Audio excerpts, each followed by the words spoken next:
नमस्कार शेतकरी मित्रांनो, पावसाळी अधिवेशन चालू होतं आणि या पावसाळी अधिवेशनामध्ये शेतकऱ्यांसाठी मोठी घोषणा करण्यात आली. 3 ऐतिहासिक मोठी घोषणा करण्यात आल्या आहेत.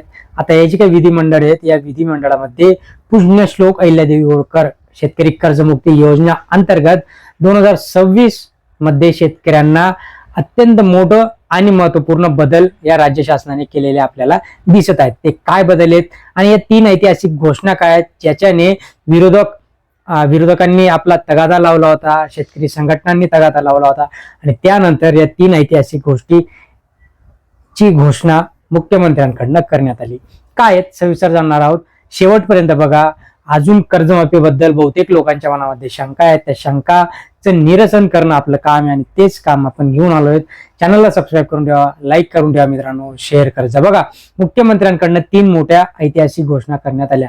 त्याच्यात 2 लाखांची कमाल मर्यादा ही जी काय होती ती रद्द करण्यात आलेली आहे. आता पूर्वी कसं होतं मित्रांनो, की पूर्वी नियम असा होता की ज्यांचे एकूण कर्ज 2 लाखांपेक्षा जास्त आहे त्यांना या योजनेतनं थेट बाद करण्यात आलं होतं.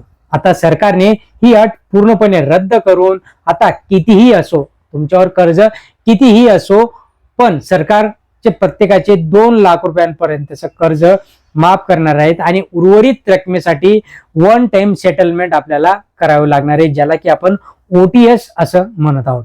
आता दुसरं म्हणजे कर्जमाफीची मुदत वाढवली आहे. कसं, तर 2026 आणि 27 देखील याच्यात समाविष्ट करण्यात आले आहेत. आधी योजना ही फक्त 2025-26 पर्यंतच्या थकीत कर्जमाफीसाठी लागू करण्यात आली होती.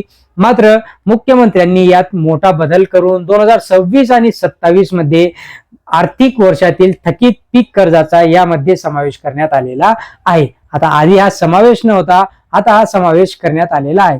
तिसरं म्हणजे महात्मा ज्योतिराव फुले कर्जमाफी योजनेअंतर्गत शेतकऱ्यांना 2 लाखांचा लाभ झाला होता.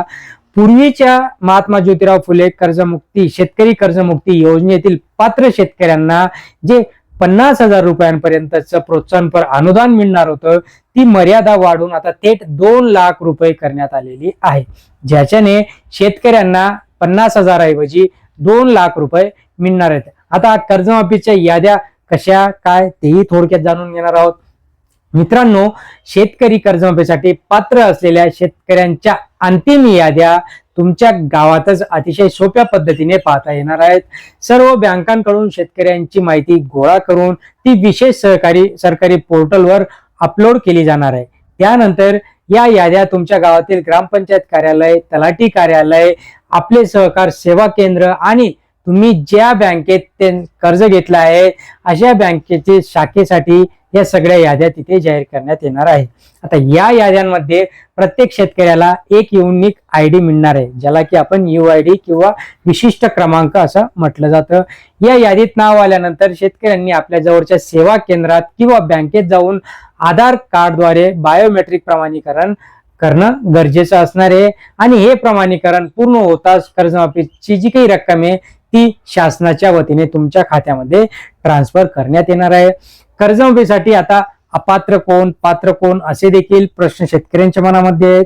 तर अपात्रसाठी या कर्जमाफीचा लाभ केवळ गरजू आणि आर्थिकदृष्ट्या अडचणीत सापडलेल्या शेतकऱ्यांना मिळावा यासाठी सरकारने काही कडक नियम याच्यामध्ये लावलेत. जसं की आयकर भरणारे लोक, आता जे शेतकरी किंवा त्यांच्या कुटुंबातील सदस्य शेती व्यतिरिक्त इतर उत्पन्नाचा आयकर भरतात. म्हणजे आजकाल कसं आहे की पॅन कार्ड असतं आणि त्या पॅन कार्डच्या आधारे आपल्याला कळते की या माणसाशी रिलेटेड कोण कोण आहे, याच्याकडे किती इन्कम टॅक्स भरतोय, ते सगळं त्याच्यातनं कळतं.